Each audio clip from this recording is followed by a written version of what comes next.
Stikbold, the Dodgeball Adventure Deluxe, has now come to the Nintendo Switch. But is this one adventure that's worth taking, or is it worse than getting a dodgeball thrown right at your face?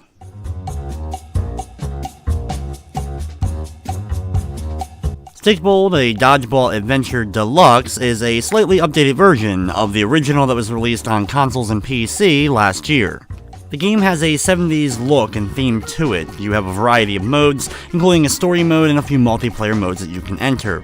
The main campaign of the game can be played single-player or two-player co-op. You go through a series of matchups against different enemies, as well as boss encounters while working your way through the relatively short campaign. For your standard matches, your goal is to eliminate the other team, in which case you'll be rewarded with a point, and whoever reaches a certain point total first is declared the winner.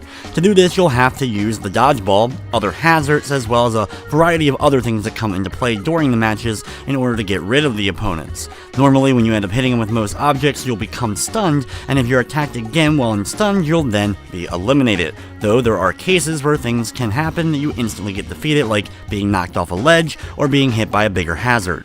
The controls in the game work perfectly fine. You're able to move around with one stick, you can aim if you like with the other stick, or just throw it in whatever direction you're currently running. You can hold in the button in order to charge it up, as well as being able to dodge out of the way of attacks, as well as being able to grab the ball mid-air from some throws in order to immediately launch it back at your opponent. Thankfully, during the campaign, you have plenty of boss encounters that get thrown in to at least keep the campaign relatively fresh, as the standard matches get pretty boring against the AI pretty fast.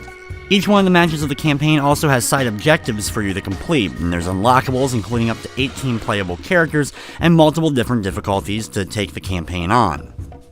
Outside of the campaign, though, is probably where you're going to end up having the most fun as long as you have friends to play locally, as unfortunately there is no online multiplayer of any sort here.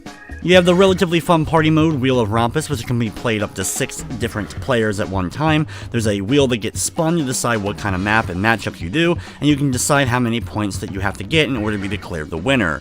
What's fun here, though, at least, is you can also play with bots, so if you don't have quite 6 friends, you can add a few of variety difficulty, though you can also play this mode with only a couple of players if you wanted to.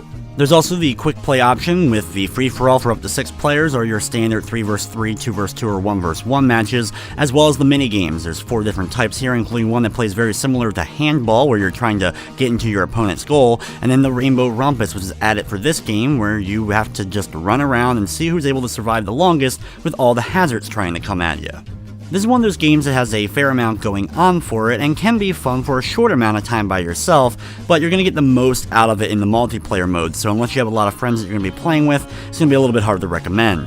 From the technical side of things, the game didn't crash on me, but there was these little freezes here and there. Some are used for dramatic effect, while other ones were just because so much was going on screen, which ended up causing me to end up making a mistake from time to time. Stikbold, a Dodgeball Adventure Deluxe, is available now on the Nintendo Switch for $15.99. It's also available on PS4 and PC via Steam for $9.99, but this is the standard version that doesn't include the extra game mode as well as the up to 6 player options. Overall, Stikbold is a pretty fun little multiplayer game, but if you're getting it to play by yourself, it's not going to necessarily be worth getting. I like the look, and the controls work perfectly fine. I just wish there was a bit more going on here, and especially the missing online multiplayer is a downside for the game. With everything said, though, I'm going to be giving Stikbold, a Dodgeball Adventure Deluxe, a 6 out of 10. But anyway, guys, I'm going to wrap up this review. I'd like to thank you for watching, and of course, I hope you enjoyed.